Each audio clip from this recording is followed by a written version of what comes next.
Alan's Investigate, airing live on the United Public Radio Network, 105.3 FM in New Orleans.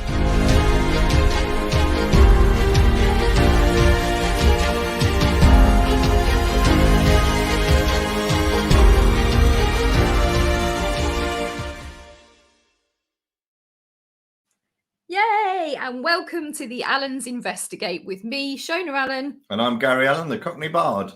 We're broadcasting live on the United Public Radio Network, 105.3 and 107.7 FM from New Orleans. Now, this week, we'd like to welcome our guest, Guy Loveridge, actor, presenter, journalist, and publisher. Guy has a history of working in the automotive industry and commentates on historic motorsports, as well as working in local radio. He's appeared and been involved in making and presenting TV programs, and he has been in films and presenting TV programs. He's done stage work, having achieved BA honours in theatre studies. He spent 4 years in the RAF. As a publisher and writer, Guy has been responsible for the publishing of over 20 book titles. He has an interest in the paranormal, having encountered some very strange experiences. Welcome, Guy. Thank you. It's great to join you. Yeah, nice to see you, Guy. Yeah, lovely to see you. Listening to the introduction, I can't actually believe that's me you're talking about. Oh, you should be proud of that. Wow, what an introduction. Yeah, it's a good introduction, isn't it? It was. Let's where we're going to start. Well, what about you then, Guy? Tell us a bit about yourself. Oh, you pretty much covered it, I think, in that very fulsome introduction. I'm just an average sort of bloke. I'm 53 years old, married, kids, live in Yorkshire in the United Kingdom. God's own country. Yeah. Throughout my life, there's been odd stuff. Probably the best way to sum it up as an introduction. Things happen. Interesting. Well, we'll come to that in a bit then. I was going to ask you a little bit about what drew you into the motoring world. Rums. I think I was that standard kid in a pram who went brum brum, brum brum, brum brum as cars went past in the early 70s. And in the early 80s, my dad bought a classic car, a 1920s Austin 7, as a hobby. And insisted that I needed to be able to take it apart and then put it back together before he teach me to drive in it. So from 13 to 15, I stripped this thing down to its component parts and put it back together, and it worked. And you didn't have any spare parts left over? No, amazingly, there was nothing. So I showed it to Dad, and he went, yeah, that works. Now do it again. Why have I got to do it again? Because it might have been a fluke. Goodness me. So I did it in 6 weeks over a summer holiday. Brilliant. If that had been me, Guy, we'd have had plenty of parts left over, wouldn't it? It would have done, yeah. It wouldn't have worked anymore if you did. No, it wouldn't have worked. That's for sure. But that's wonderful, because I noticed I had a quick look at some of your videos on YouTube, and I could see you with some classic cars, some historic cars, which I love. I love classic cars. Mm. So I've been involved in that world since the early to mid 80s. I've worked at all of the Goodwood Revival race meetings since the year 2000, for example, doing the period police force. I've got an historic race license. I've raced at Monaco, raced at Goodwood 3 times, and all over the UK in historic racing cars. Brilliant. And what Amazing. was that like? Wow. Thrilling. I when it's mine, it's great fun. When it's somebody else's very expensive car, you tend to concentrate on the value, or I do anyway. What sort of speeds are we talking about here? Down the straight at somewhere like Goodwood, just before you get on the brakes. In the Connaught, I'm doing about 105. In single-seater Grand Prix cars, maybe 135, 140. Oh, Ooh, goodness me. yeah. Quite scary, I think. Wow. If you've got time to be scared, you're not doing your job properly. Okay. No, I think I'll leave that one alone. Well, I know Le Mans rally because your son was there. So Gary's son was in Le Mans. So sort of got to see the rally a few times. His son there in person, which is wonderful. So it's all very thrilling, I think, isn't it? It can be. It can be the greatest sport in the world. It's been fantastic to me over the years. Yeah, you obviously got a great passion for that, haven't you? You know. Afraid so. It's a disease. Well, I had a little tinker when I was younger as well. I had a lovely red Triumph Spitfire, which used to, you could call it my little red Spitty, and I used to turn on a sixpence. Yeah, absolutely. They're brilliant. Yeah, they're great in the summertime. Yeah. Not so good in the winter though. It's quite cold, as I remember. Made of fiberglass, isn't it? It was. Yeah. So not they're the safest in the world, is it? No, but they're good fun though. they are. It's all about the fun, isn't it? We don't worry about safety with things like that. Yeah. No, I used to have a Triumph Stag, and that Did you?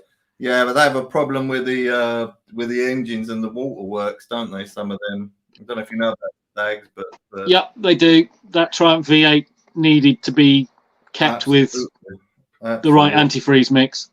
Yeah, it was a bad one. That it was a bad one. Well, I actually had a look as well, and I saw, because you sent me a link over, and it was you being an auctioneer, which I didn't realise, and you were doing the Rand luxury car auctions.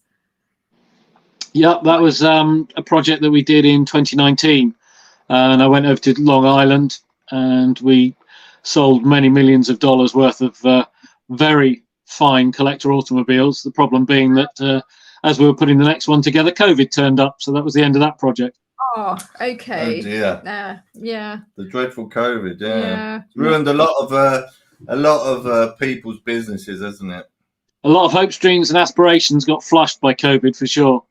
I know. Yeah. I know. But it certainly looked like a lot of fun, though, from what I saw.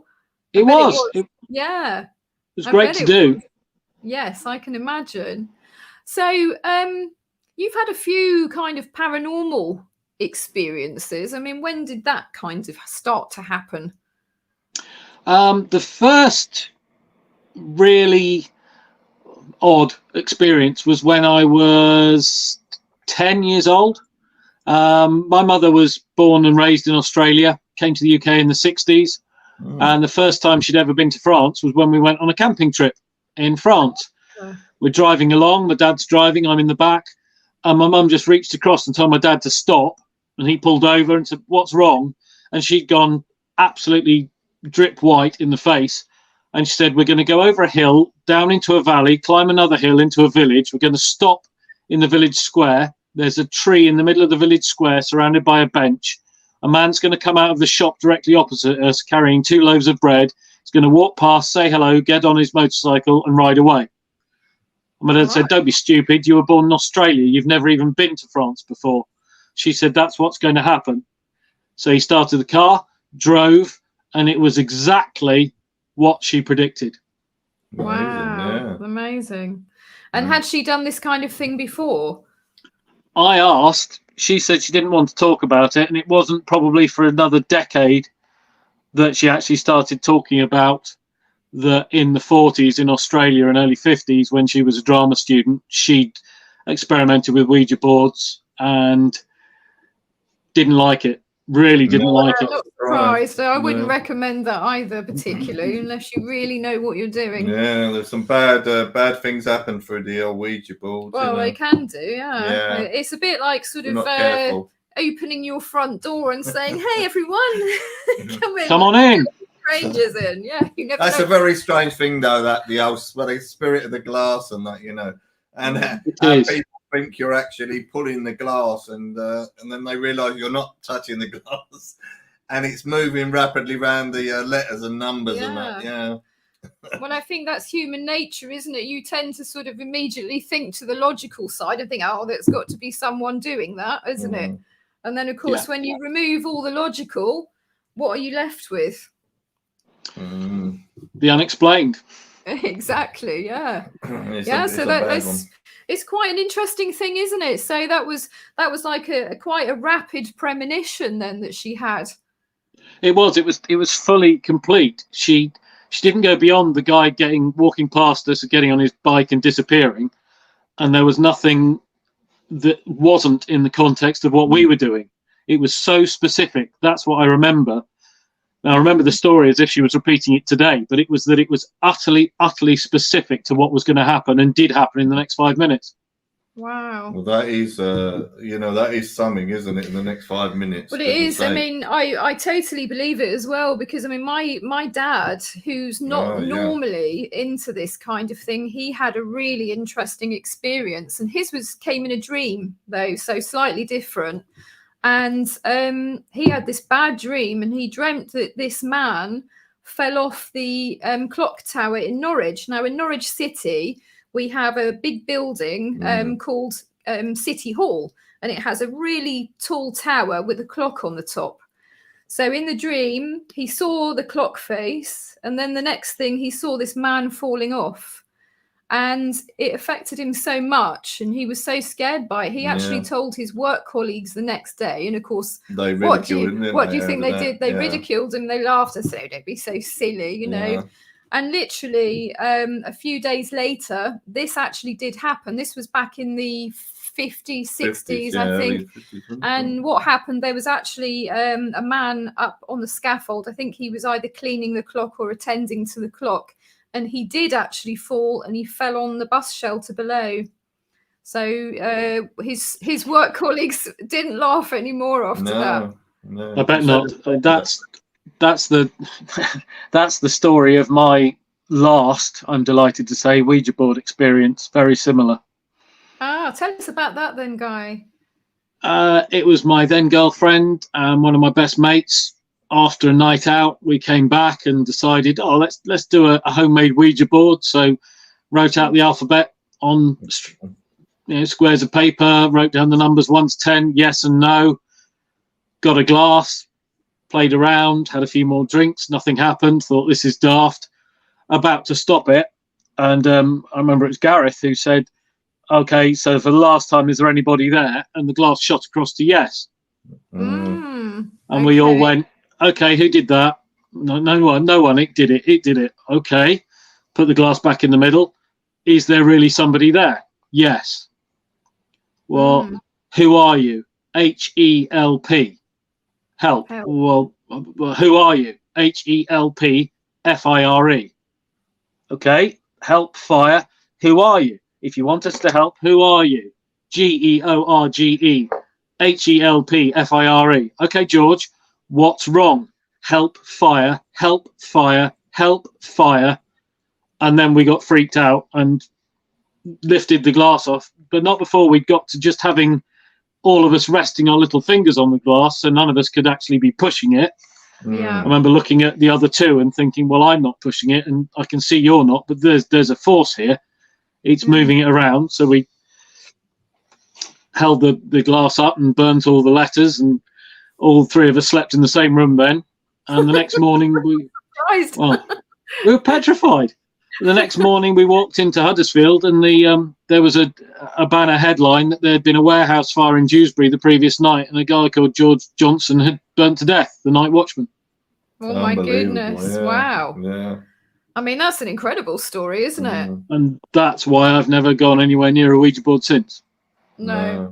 No, it can be quite frightening, can't it? For sure. Well, yeah, I wouldn't advise anybody to tamper with that. I mean, but I mean, there are people who are able to control things, situations, and that. But I wouldn't do it personally myself. It's too risky, isn't it? I think so. There are people who do it, and they seem to do all right and get messages, but. You don't really need to do that to as I say, to get in tune with spirits. Exactly, you don't need that at all. No. But, so I think that I actually, talking about Ouija boards, it was quite funny because I was flicking through the adverts on Facebook the other day, and one actually came up, and it was a coffee table that was made into a Ouija board. Yes. I mean, who would want that? 60 quid, wasn't it, or something? I think so. Just put EastEnders on and do a bit of the Ouija board while I'm on there. Oh my goodness. Anyway, so I understand you're in the RAF as well, Guy. I was. Yeah. I spent a number of years in the RAF, 88 through 91. Oh gosh, was that the time of Iraq War?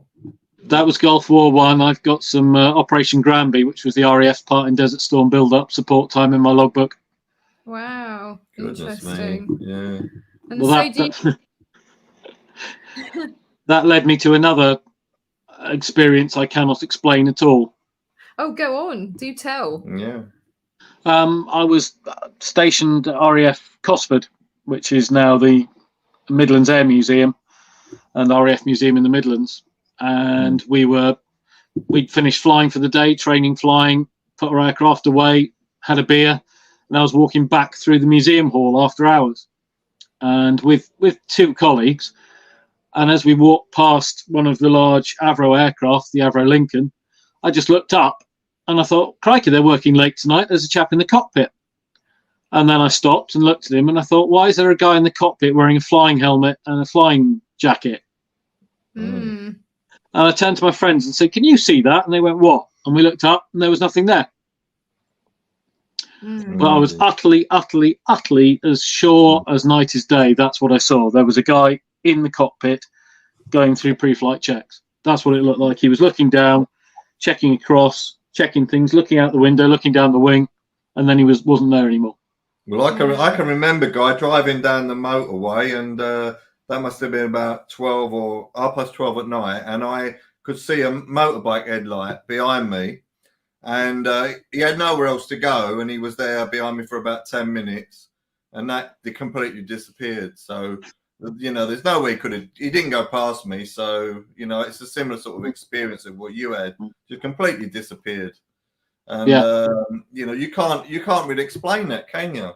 No, as I said, it's utterly inexplicable.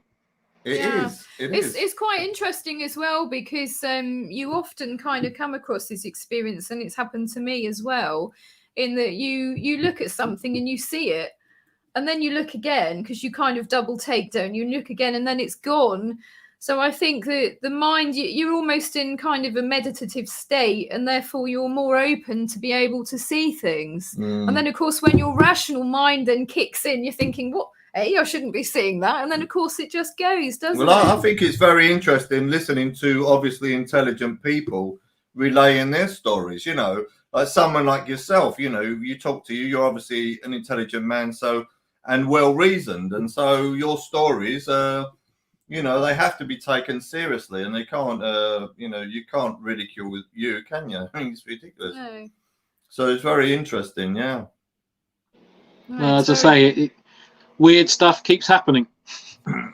Does it keep happening to you, Guy? Yes, every now and then something really, really odd will happen that is just, I can't explain it, and chalk it up to, oh, okay, well, that happened, but I've not a clue what it was all about. Yeah, it's interesting. Well, I know you've been to some sort of ex-airfields and things from World War II as well, haven't you?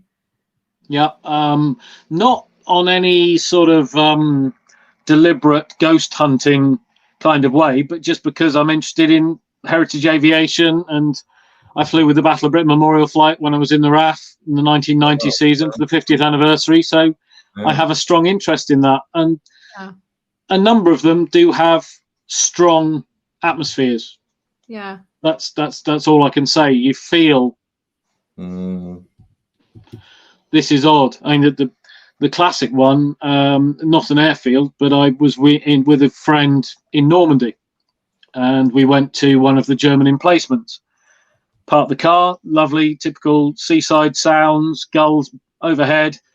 Walked through the scrub towards this emplacement, which I think it was something absolutely horrific. Like, it took the British and Canadian navies and bombers about a day and a half to finally breach this bunker. And of the 250 Germans who were there, about 4 came out.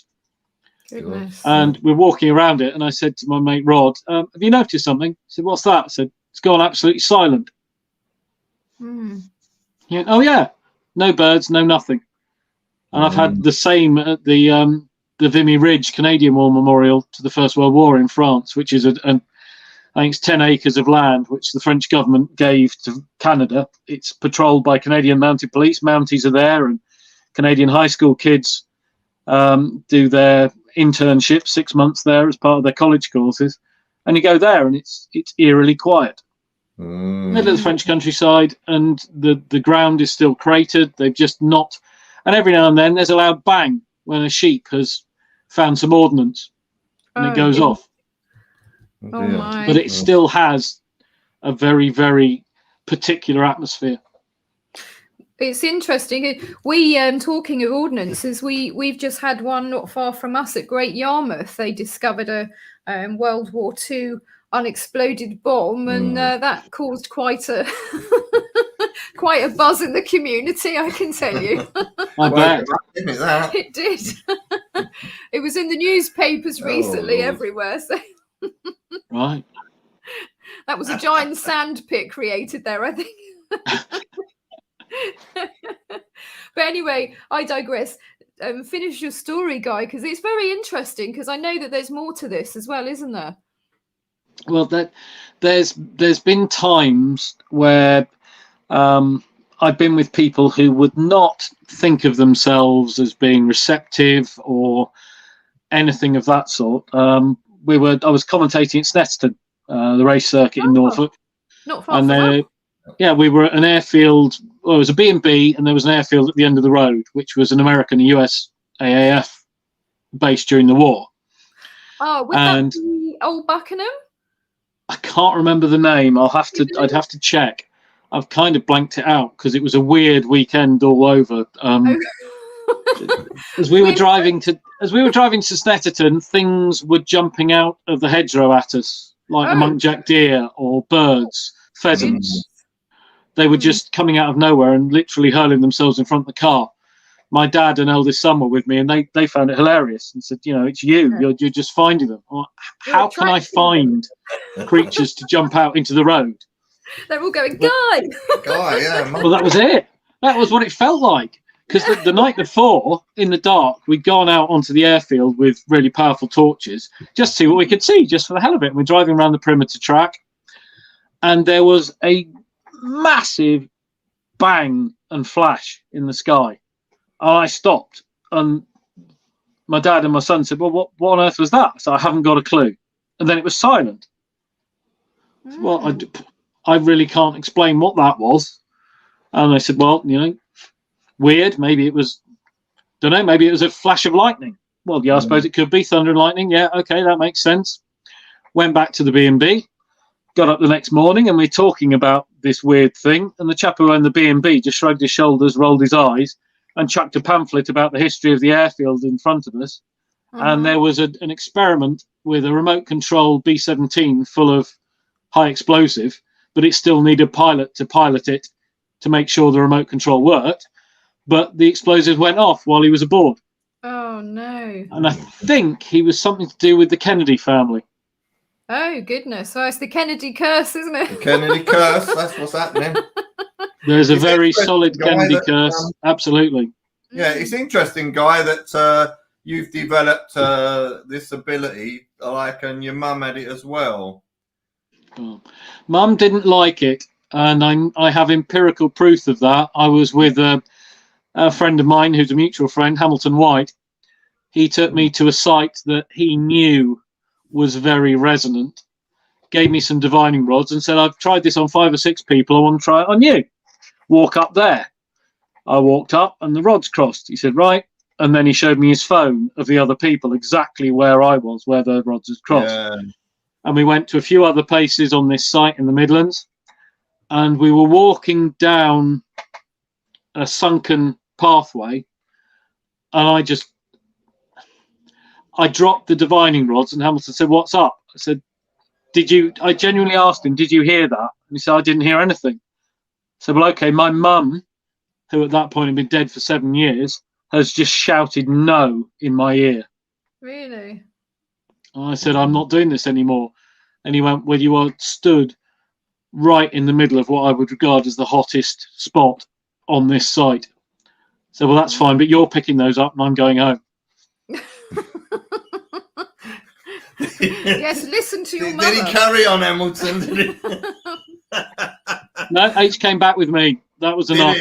Yeah. He proved his point. I'd had the confluence of the lines in exactly the same place as the other people, and he then said that spot was actually where he'd found a relic. Ah, and he hadn't told me about the relic before we went to the site.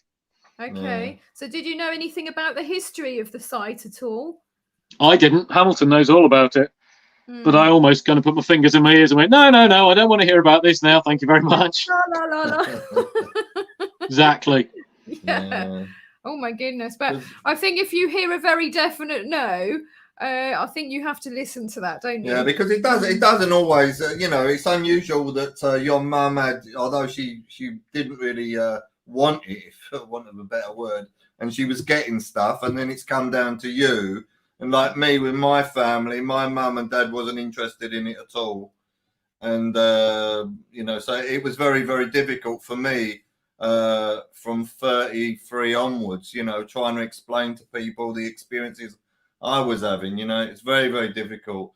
And, it is. and of course, when you first start experiencing these abilities, you do get excited, shall we say, and you're keen to tell people of these experiences.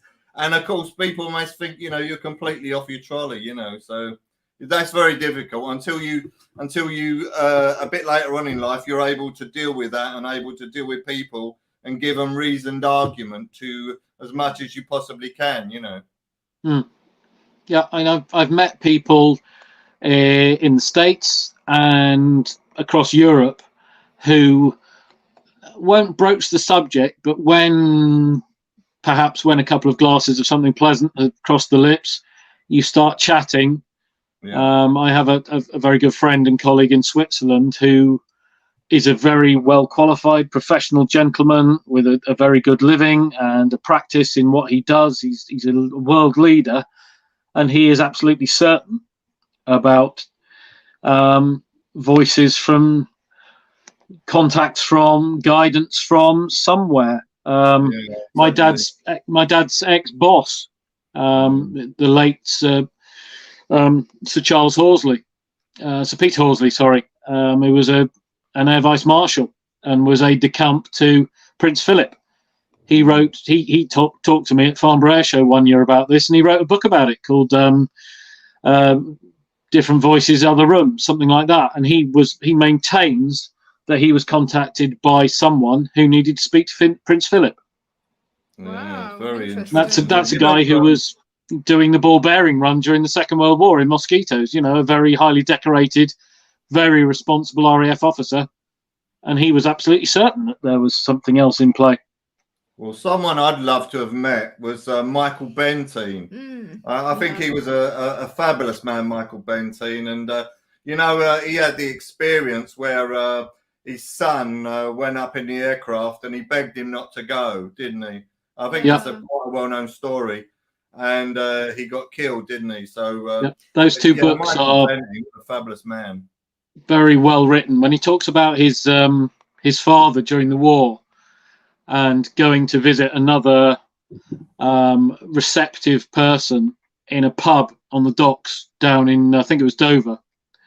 And Benteen as a kid saying, well, what, this is not good. This is going to be terrible. And this chap putting his hand on his shoulder and saying, don't worry, everything's going to be fine. And then going back a fortnight later and everything for 4 or 5 blocks around had been leveled, but that pub was still standing. For whatever reason, the German bombs had bounced off it, dodged it, avoided it, but it hadn't even been hit by a blast. The windows were still intact. It's amazing. Benteen says, the house next door was blown all and sunder, but none of it impacted the pub. Wow. It's amazing, Michael Benteen, we've had a few experiences along the way of Michael Benteen, contacting people. So it is very interesting, but he was such a wonderful man. And, to spend a couple of hours with him chatting would have been wonderful, wouldn't it? It would be, wouldn't it be really nice to be able to have a dinner party and invite all these wonderful people from history at the dinner party? Who would be your favourite guy, do you think? Oh, crikey. How many seats at the table am I allowed? As many as you like. It's a big table, yeah. I'd love to invite Douglas Bader. Chap called Mike Hawthorne, who was Britain's first world motor racing champion. He was killed in a car crash in February 1959. I'd love to talk to Mike because he was my dad's hero and has become one of mine as well. I think I'd like to talk to Baron Manfred von Richthofen, the Red Baron from the First World War. All right. Yeah, Okay. maybe. Find out what his thoughts and what made him stand out. Yeah. That's It's a cozy very- quartet. Yeah, it's a very interesting, what motivates people as well, what really makes them tick. That's what interests me. I mean, I had a friend guy who he was in the war, and he said to me that he'd flown a number of sorties, and he said that when he came back, the guy that was in the bunk next to him, the next day was gone, and then there would be someone else, and then he'd fly another sortie, and then he'd come back, and the next guy was gone. I mean, terrible. it's an incredible way to live your life, isn't it? And the bravery of those men, is astonishing. Yeah. I think they were driven by a certain fatalism. They accepted that the percentages were stacked against them, and that bred a certainly certain camaraderie with your mates. But you accepted that, as you say, the guy's bunk might be empty tomorrow. Yeah. I think, was it Doris Stokes? I think she was able, because she ran or something at the time, but I know she worked with the forces, and she said that when she shook the hands of the airmen that were going off, she knew which ones were not coming back, and that what a terrible thing to have to live with, to know that, to know something like that, and that must have been terrible. I heard a story, 30 whatever years ago, back in 1990 when I was still in the RAF, and it was told to me by a Second World War veteran, and he said there was a period of time when the squadron adjutant, who didn't fly, his dog would go and rest its head on the lap of people, and they didn't make it 24 hours after that. Oh my goodness. So if the dog came towards you, you shoot him away as much as you could. Don't come near me. Don't come near me. Go away, Fido. 4 or 5, he said 4 or 5 guys in the course of a week, the dog would go and make a fuss of them, and then the next sortie was their last. Yeah, well, they do have an incredible sixth sense, animals, don't they? They do indeed, yeah. If you've got something wrong with you, they'll come over and, give you lots of attention and that. Yeah, they're amazing animals. Sure are. They are. I think I was thinking about the airfield you were talking about in Norfolk. I think it possibly could have been Old Buckenham, somewhere like that, because James Stewart actually was stationed there, Jimmy Stewart, during the Second World War. It's Tibenham he was stationed at. Right. And he flew from there, but he also sometimes used to go and visit Old Buckenham Airfield as well. And my brother is actually learning to fly at the moment at Old Buckenham, so that's quite an interesting link. Yeah, it's an interesting link, isn't it? Definitely. Yeah. But I think that with the airfields, I think with so many of the airfields do appear to have retained this energy, and I think possibly the reason is because the height of emotions was so extreme that it's kind of just been left in the sort of vicinity, and it just kind of keeps repeating itself, doesn't it? It is hard to explain what the spirit world is, but I've had enormous amounts of things, but I see my friend's wife who had died. I had a vision of her, and he got a photo out and he showed me that, and it was her. So that convinced me of life after death, and in what form it is, I've no idea. Some people say that it's this and it's that, but we don't really know. But all I can be absolutely certain of, Guy, is that there is life after death, and I'm also certain that voices in your head is not just schizophrenia, and you hear things, and there's no question. I mean, they've given me poetry and philosophy, so that's what you do. You get the voice. I think there's an enormous amount of people who are hearing voices and they're too frightened to say anything. Whether that voice is giving them some future prediction or giving them some inspired work or poetry or music or philosophy, and they jot it down. But they think, a lot of musicians do that, don't they? They write wonderful music and they don't know where it comes from, Yeah, the muse, as we call it, comes upon them from nowhere, and they can't explain it. I certainly can't explain it. No. Well, I know because you've done some writing, haven't you? Written some books and some journalism. So, do you feel that maybe you were inspired in some of your work? I was certainly inspired in my first book to write it, and it was totally unlike me. I'd run a mile if someone asked me to write an essay, even as a student, do everything to not do it. But researched, just out of interest, this chap who was on the BBC Children's Hour before the war and up to 1943, who was a Methodist minister. And he wasn't an uncle. Everyone was Uncle this, Uncle Mac, Uncle whatever, an auntie on Children's Hour, but he called himself Romany. It's actually the Reverend George Bramwell Evans. Right. And I started asking questions and visiting places where he preached and finding pictures of him at antique fairs and things. And then one day the phone rings and my wife, well, she wasn't my wife then, she was just my girlfriend, answers it. And she looked at me and she said, "Romany's on the phone for you." I said, "No, Romany's not on the phone. Romany died in 1943. Oh, that's an interesting one. Romany is on the phone for you. Right, okay. Give me the phone. And it was actually his daughter who was christened Romany June. That was her name. And she wanted to know what on earth I was doing, asking questions about her dad and her family, basically. Right. So I explained and said, "Well, you better come and see me." So I was summoned to Oxford, where she and then her husband, Tommy, lived. And that soon became clear, because she told me that I'd better write a book when I showed her all I'd researched, that I was going to write the book. But that opened a whole other door, because her husband was a chap called Tommy Watt, who was an Ivor Novello award-winning jazz musician. And their son is Ben Watt, half of Everything But the Girl. Oh, wow. Brilliant. Yeah. So found a whole new thing. But that was definitely being told I was going to do it. And Victoria my wife still maintains that she wasn't absolutely certain it was a woman's voice on the phone. Yeah, no, I can believe that. There was a story about Telly Savalas. You remember him, Kojak? And apparently he look a bit like Kojak. Oh, what? Leave it out. She takes the mickey out of my. We have to powder his bald spot. It's a bit shiny. Nice. But, excuse it.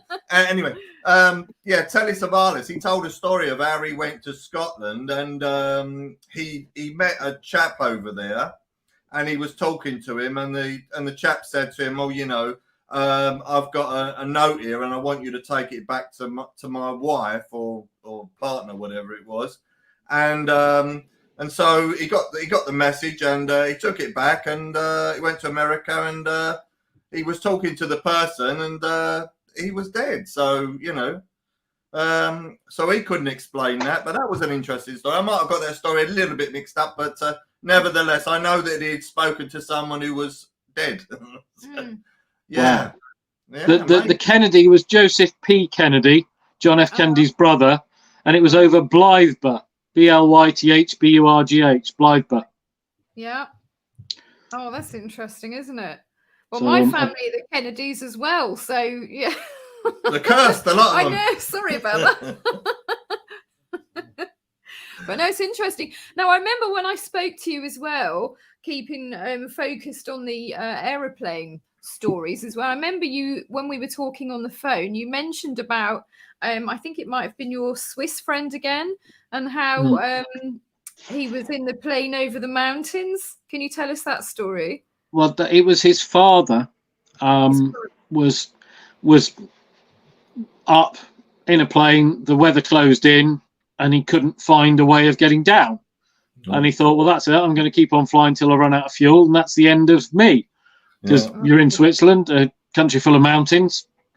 And he said, and he suddenly became aware of another aircraft flying in formation with him. And he thought, oh, brilliant, they've sent someone up. And so he waved, and the pilot waved back, and this pilot flew down, and he followed his every move. And there, after 5 minutes of flying through total nothing, was an airfield. So he landed, taxied in, switched off, thought, phew, that was lucky, and waited for this guy to land on with him. And waited. And waited. And waited. So he got out, went to the control tower. They said, blimey, that was a bit of luck, you finding the airfield. He said, well, it wasn't luck. It was that aircraft you sent up to get me. I said, we haven't sent the aircraft. We're not mad. We're not going to send anybody else up in this. No. Astonishing, isn't it? Yeah. And the son is now, he has albums of photographs of orbs. Oh, right. Take photographs at sensitive places where he feels something, and when he gets them developed, they're orbs of light on the prints. Wow. And is he going to be writing a book or anything about this? I don't think he is. No. I've asked him to. I've said he ought to. Yeah. The story about his father, because of course in Switzerland they've had national service, that story's been turned into a book in German. Really? And my German's not good enough to read it, but the cover art is pretty clear what it's about. Yes. But I don't think he will ever write anything. I'd like him to. That'd be fascinating. It's interesting with orbs, though, because a lot of people, sort of the skeptics, they try to explain orbs away by saying, oh, it's just dust. And dust. Well, okay, some of it is dust, to be fair to them, but not all of it. No. We've had our own experiences with that. Where we used to live was a really old gatehouse just by a wood. And we thought, we'd see because we had a few happenings in this particular cottage. So we thought one day, okay, we're going to see if we can capture some orbs. We'll see what happens. Gary then turns to me and said, look, in the corner up there, he said, take a picture now because one's going to appear up here. Took the picture, great big orb, right? Exactly. It was exactly where Gary had predicted. Now, can you predict dust in a certain area when you take a picture? No, you can't. I went to Seattle 15 years ago, and Seattle, for some reason, I can't remember why, they moved the street level up about 20 feet. And subterranean Seattle is still there, and you can take tours. Right. And the people I was staying with took me on a tour, and we're down in what used to be a building, and it's all very interesting. And one of the people said, take a photograph of that corner there and then take another one. Well, if I've taken one, I'd just take another one. So I did, and I took 3. And when I had them developed, there were orbs on 2 of them. And I was stood in the same place, taking click, click, click. And 2 of them had, one of them didn't. Wow. It's an interesting thing with cameras, though. I mean, we was up at Montsegur recently, and I tried to take some pictures up there. I took about 20 snaps, and not one of the pictures came out. Where the Knights Templars were, and the Cathars and that, and not one of the pictures came out. So it's interesting. I had a similar experience in Egypt. I went to Egypt many, many years ago now, and one of the temples that I went to, I can't actually remember. Shame on me. I can't remember which one it was. But I took loads of pictures, snap, as I normally do. None of them came out. Yeah, no. So don't know how you explain that. No, quite. But it's amazing. It's amazing with the orbs and that. I mean, we had one in America. I mean, you've been to America.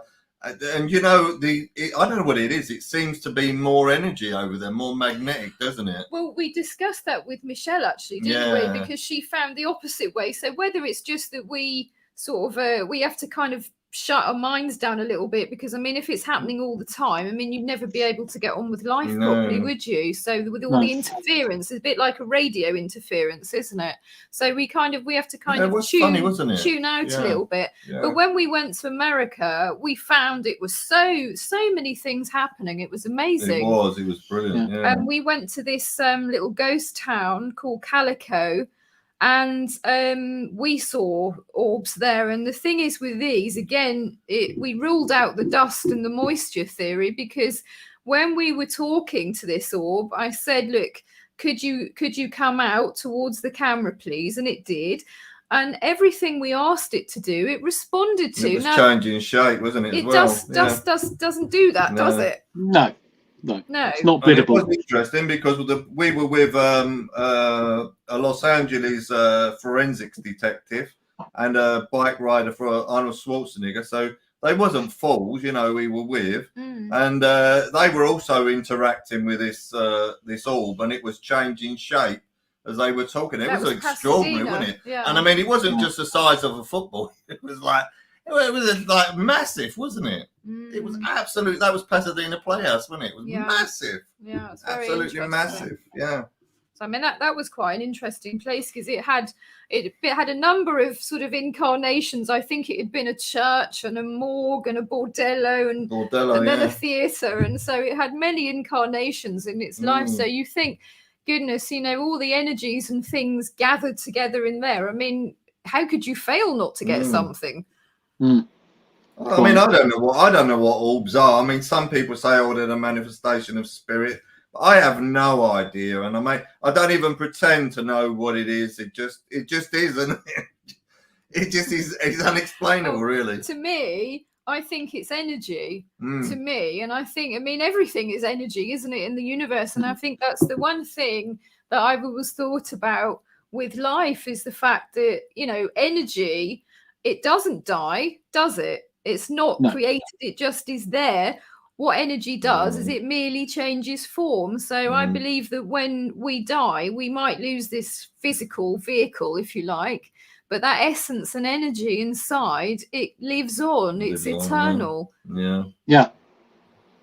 I think it is it's a physical echo of what once was there in a human form, if you like, in this flesh and blood bodysuit. And I think it is it's too, as you said, nature doesn't create and destroy energy. It just changes form. Changes form, exactly. Light, heat energy, kinetic energy becomes something different when channeled in a different way. So how can a vital life energy just stop? No, exactly. I don't believe it can. No, I don't think so. I'm totally with you on that, Guy. I just, the trouble is, I think, in the kind of psychic worlds and things and the paranormal, there are professional skeptics out there, and that is their mission, their job, to try and stop it from poo-poo it all and to stop it from getting out. But the trouble is, that's the one thing really they can't actually explain away, is the fact that if everything is energy, which it is, isn't it? Then how can you not understand that energy is not going to die? It's just going to change its form, isn't it? And it's, if you think about it rationally, it's what all religions tell us as well. We go on from here to heaven if you're a Christian. There's rebirth as something else with a lot of Eastern religions. Buddhism and that, Yeah, nothing actually tells you it's a full stop. There's always another step. Yeah. Well, you look at that, you look at so many beautiful people, like, for example, my mum was a beautiful woman, and you just think, well, how can something so beautiful just be nothing? How can it just go and be nothing? And you're always looking for that sort of thing and thinking, well, when people lose someone so close, and you think, well, how can it just go to nothing? It can't, can it? Love is there, and we know that love's there, and you'll always love, and love never goes, love never leaves. But well, that's the interesting thing with love as well, is you can't scientifically quantify it, can you? But we know it exists because we feel it. Yeah, it's an intransient force that compels and repels. But as you say, you can't sit down in a science lab and go, right, how much love is there in this room tonight? How much do you love this person? Well, there was a classic one. There's a classic one with the skeptics of Richard Wiseman for some. I mean, when I spoke to him once on the phone, and I was trying to explain to him that I was basically channeling all this wonderful philosophy and poetry, and he said, I'll send you this test. So he sends me this Zena test, or Zena cards. And I've never heard such rubbish in my life. You've got to guess what circle goes with what circle, what square, and what.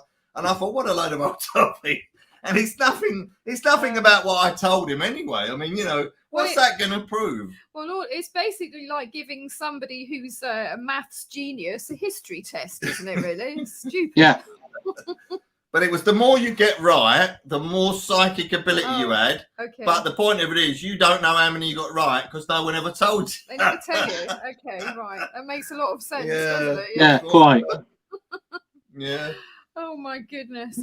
But it is very interesting though, isn't it? I think it's it's good to have a conversation about these things. And I think sadly, I think that the paranormal and life after death, etc., I think for many years, I think it's being deliberately ridiculed so that people don't really discuss it and talk about it. Yeah, exactly. It has been, and it's you look back in history and anyone with slightly different thinking gets ridiculed, be it Da Vinci, be it Nikola Tesla, be it Einstein, until it's accepted thought. And if you imagine you were sat in a bar in Ohio in 1902 and the Wright brothers walk in and tell you that within a year they'll be flying. Yeah, of course you will, guys. Yeah, absolutely. Yeah, get on that route, beer boys. Yeah. Have another beer. Have another route. And yet now we've achieved supersonic flight, and we don't think twice about getting into a steel tube and flying around the world, do we? Exactly. So thank goodness for visionaries, then, isn't it? Yeah, exactly. And where's the conclusive argument that tells me that a psychic is not a visionary? Well, there we go.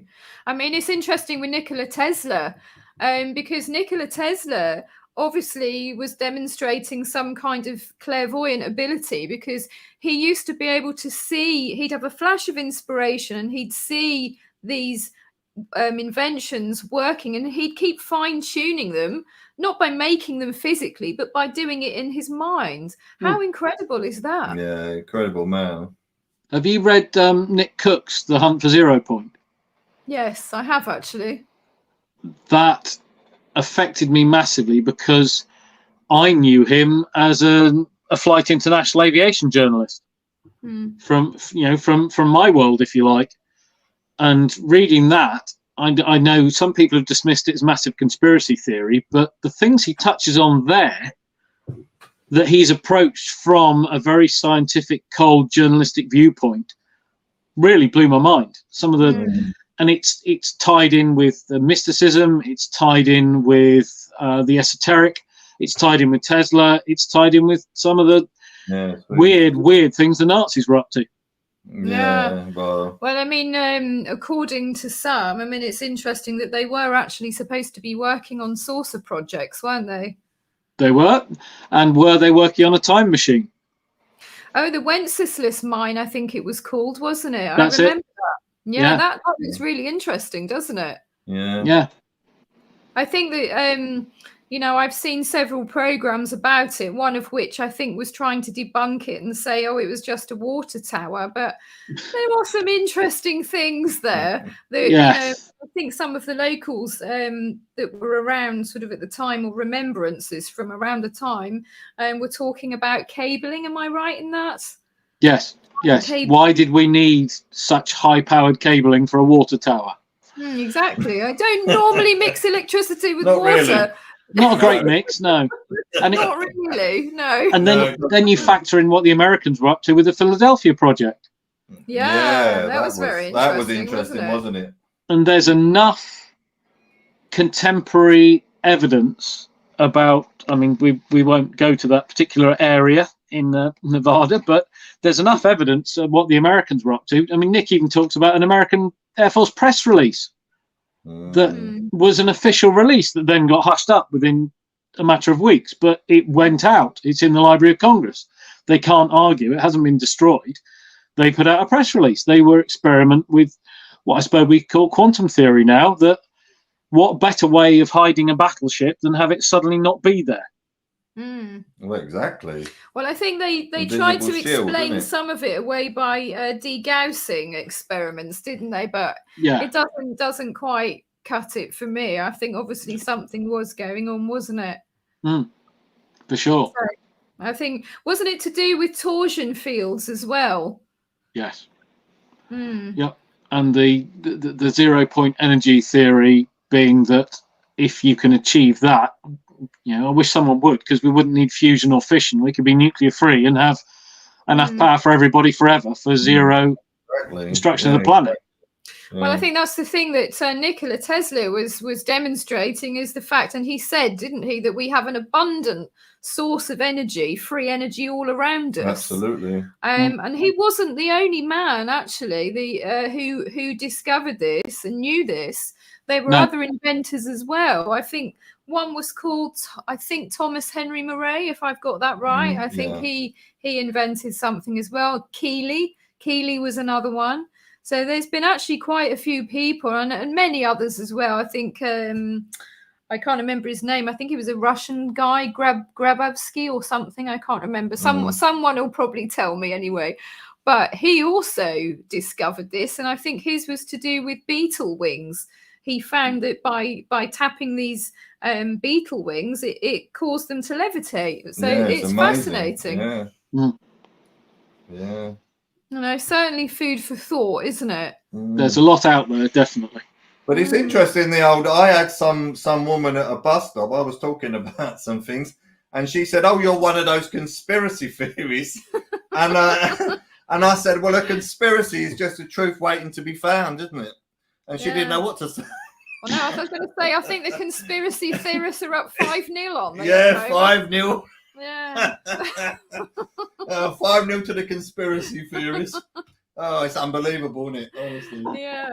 But it's very interesting. But they can't give you a rational argument, can they? That's the point, No. I think the problem is that's the very frustrating thing about the whole kind of thing with conspiracy theories and the paranormal and everything else, is you do try to have a conversation with people, and their immediate response, some people, is they immediately say, "Oh, it's a load of old rubbish." And I said, "Well, have you actually investigated it? Have you looked at it then?" "I don't need to, because it's a load of rubbish."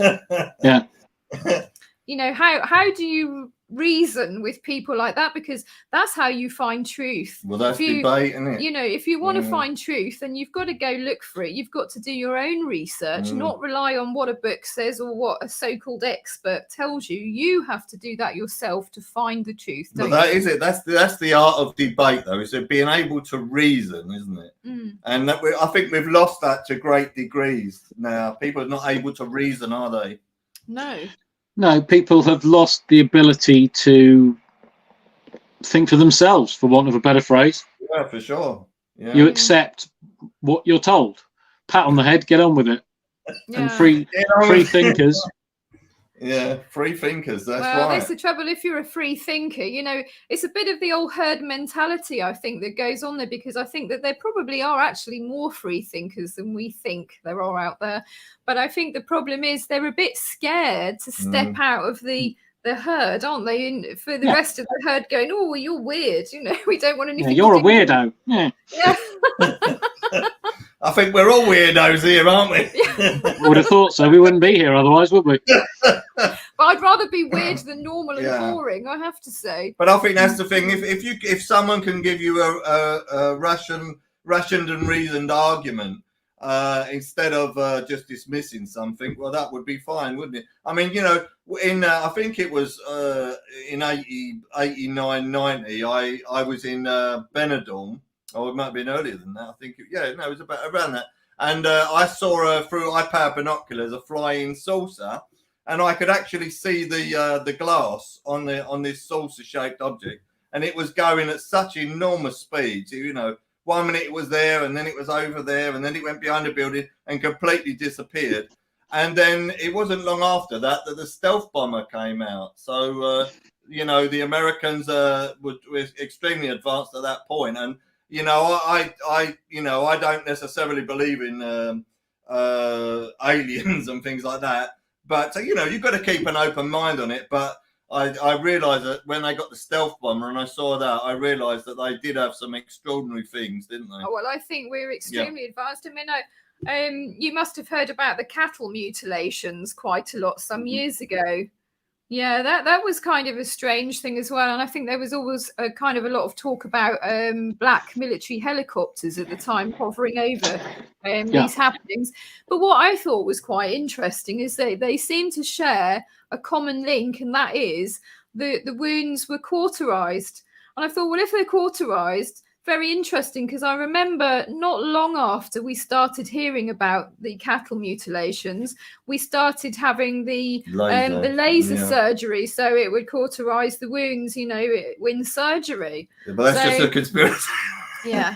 But I was kind of thinking to myself, well, do you think don't think, no, it's bad for you. But I was thinking that maybe, do you think that perhaps certain parties were doing some experimentation on, tissue to see, how it worked before they then implemented it into mainstream medicine? Yeah.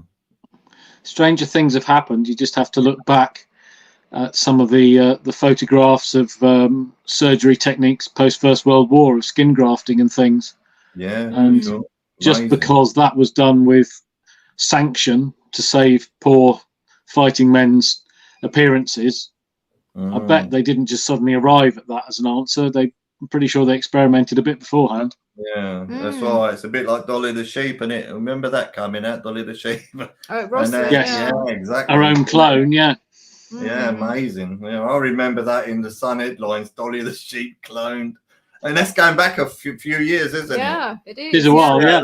They just come on now. It's incredible. Cloning people, I think. But that's another conspiracy theory. But anyway, Guy, we are coming to the end of our time. Well, sort of. I think we've got a little bit longer yet, but I'm really interested in talking to you because I remember also you mentioning about even in your own home, you had an experience as well. Our house is an 1827 house, and the previous owner died in the house. Fairly common in an old house. People die. They used to not go to hospital to die. They died in their homes. Yeah. This lady had died in the 1990s. And for the first year and a half, we'd hear footsteps. We'd hear doors banging. We'd hear a muted cough every now and then, clearing of a throat. One day this got to it was when we were renovating the house. We were stripping back plaster, finding old doorways that had been bricked up and things, and it got particularly active. And my wife went up to what was the old lady's bedroom and basically went in and said, "No, you can stop this. This is our house now. We're looking after it. We're cherishing it. It was yours for a long time, but it isn't anymore." Yeah. And it all stopped. Oh, yeah. All stopped. Yeah. So she was obviously a bit upset and thinking, "No, I don't want you to change that. I like it as it is. Yeah. Thank you very much. My house." So it makes you think sometimes that perhaps people pass over and they're perhaps not aware that they've passed over. Well, they're holding on. I think that's a very good point. The conscious mind. I mean, let's not get into telekinetics and things like that, but the power of the mind is huge, and even medical science reckons we're only using about 15% of what our minds are capable of living every day. Less. Some about 1%. So why is it beyond the wit of wisdom that someone who refuses to accept their death finds a way of their spirit maintaining? That's right. I think so. Or if someone has a traumatic death, and didn't want to die that day, didn't expect to die that day, has a sudden and traumatic passing. Yeah, it's perhaps a blip in their personal timeline, and they jump off. Exactly. Well, that's quite true, isn't it? It's another mystery we can go into another time, I think. Well, it is interesting. Yeah, definitely. Yeah. Well, I know you've got loads more stories to tell, and I'm quite intrigued. I think we're on basically till we've got another 10 minutes to go yet. So you're all right if you want to tell some more. It'd be fascinating. Sure. Yes, that's fine. Well, so if you want to tell some more, I believe you've had Hamilton White on, haven't you? Yeah. Well, we haven't personally. He was on a different show, but yes, we know Hamilton. You know Hamilton. You should have him on. Tell him that. Tell him if he's watching. Hamilton, come on. I will. I asked him if I could tell this story, and he said yes, absolutely fine. A few years ago, we were going with some of his artifacts to see a chap in the Midlands, and we took these things to a hotel because it was a fair distance away from where we both were, so we had a night in the hotel. And Hamilton said, "Here's my distilled thoughts. I've written down some of the weird stuff that's happened to me lately. What do you think? I'll see you in the bar in an hour." And I sat in my room and I read this manuscript, and I went downstairs and there was already a beer for me, and I necked it in one. And Hamilton said, "How long have you known me?" I said, "Well, we've known each other since the last century age." He said, "Do you think I've made any of that up?" I said, I no, but I wish you had, because that's weird stuff. He said, "I know it is, and I can't explain it, but I have friends who are psychics, and they have said that I have got this aura that's following me around." I said, "Okay, that's great. Can you keep it to yourself, please?" And we had a pizza and had dinner and whatever, and turned in for the night, him in his room, me in mine. And at 3 o'clock in the morning, I found myself moving out of bed into the wall next to the bed. Ooh. And my ribs hurt. And I would swear I'd just been kicked out of bed. Oh my goodness. And I had a bruise. The next morning, I showed Hamilton the bruise in my side. And I picked up my phone, and as I looked at the screen, a message came from Hamilton and said, "Yeah, it's bloody weird, isn't it?" Goodness. So I rang him up and said, "H, do you?" He said, "Yeah, it's my knight, the bloke who follows me around." Said, "I wasn't belittling your stories when I said I wish they weren't true. I just haven't got it in my head at the moment to get my head around the fact that they clearly are true." He said, "Oh yeah, but he just won't draw your attention to the fact that he is with us." Yeah. So give you a good boot. Yeah, he gave you a good telling off, didn't he? Well, Hamilton gave the guy a rollicking for it. But at the time, I was a good 18 stone. I'm 6 foot tall. But I flew through the air, and this hit me hard enough to give me bruised ribs. Wow, that's amazing. So do you think that, because I know you've had a lot of experiences, because I remember we had quite a long chat on the phone. Do you think that you ever may put pen to paper and talk about any of these in a book? This is going to sound really weird. The time doesn't feel right. No. I was with Hamilton the other day, and he showed me a Holocaust relic. I couldn't touch it. I could not physically touch it. I tried, but there was something about that object that I physically couldn't be close to it anymore. And Hamilton said that's weird, because my mate, who is very much a psychic, he felt exactly the same way. When Hamilton and I went to Tomar, to Portugal, and went to the Templar Citadel at Tomar, there was a part of it that I couldn't walk round. Hamilton said, "What's wrong?" I thought, "I cannot be here anymore. I have got to go." And we left and get to another bit, and it's absolutely fine, and we're plucking oranges off the trees and eating them and stuff. But that particular part, couldn't cope with.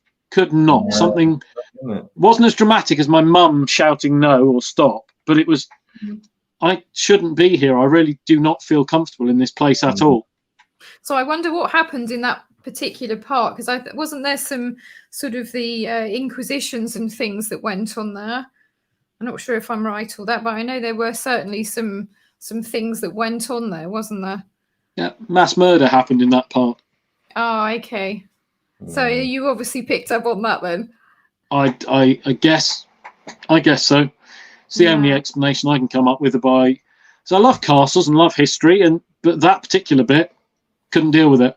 No. I think this is the truth, though, isn't it? Of it is that this is something we all have, an innate ability within us to be able to do that. Every single person on the planet, animals have this naturally. The sixth sense and intuition. Everybody has it. It's funny that everyone does, but not everyone's willing to admit it. No. And then you read about Brian Wilson, the Beach Boys.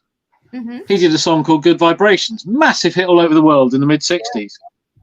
What's he actually talking about? Wow. It's talking about the ability to pick up vibrations from people without talking to them. Well, I think it's interesting as well because there was an absolute explosion of really creative works, I think, in the 60s and going into the 70s. And I think maybe I was talking about Gary about this before, and I was thinking, do you think maybe it's because, and I'm not advocating this in any way, shape or form, I just want to make that clear, but do you think it's probably the use of some of the experimental sort of psychedelic drugs maybe? I think freeing the bounds of social mores allows free thought. Oh, yeah. And that's a lot of the reason that the establishment didn't want LSD or any of it. I mean, yes, it's psychotropic drugs are damn dangerous, so don't mess around with them. Yeah. But I think you're right, Shona. The explosion of freedom of thought that happened with the post-war generation.